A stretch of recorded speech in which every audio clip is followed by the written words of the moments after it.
What was supposed to be a night of fun ended in a deadly gun battle. An 80-year-old man who was shot and killed in a fight over fireworks. This happened Saturday, the Wise County city of Bridgeport. News 8's Lauren Zakalik reports the details of the night that this all turned violent.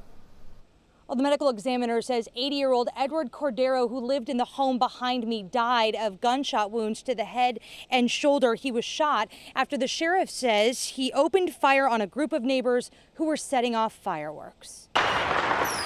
It was the week of 4th of July, and at Lake Bridgeport, authorities say a group of about 10 people continued to celebrate the holiday Saturday by setting off their own fireworks at a home.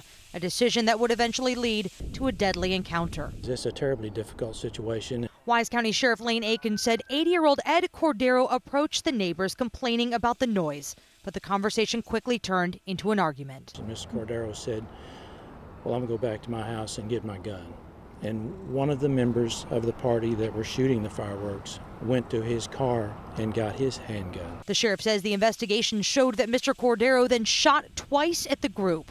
That's when someone fired back, hitting the elderly man in the head and shoulder. He died at JPS Hospital. It's just nothing more than idiocy.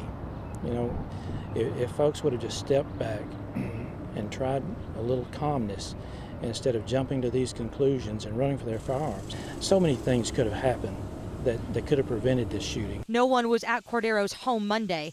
Neighbors tell us they heard the fireworks Saturday, but couldn't believe how horrific things turned. There are no charges at this time for the person who shot Mr. Cordero, but the sheriff says that could change if the DA decides to present this case to the grand jury.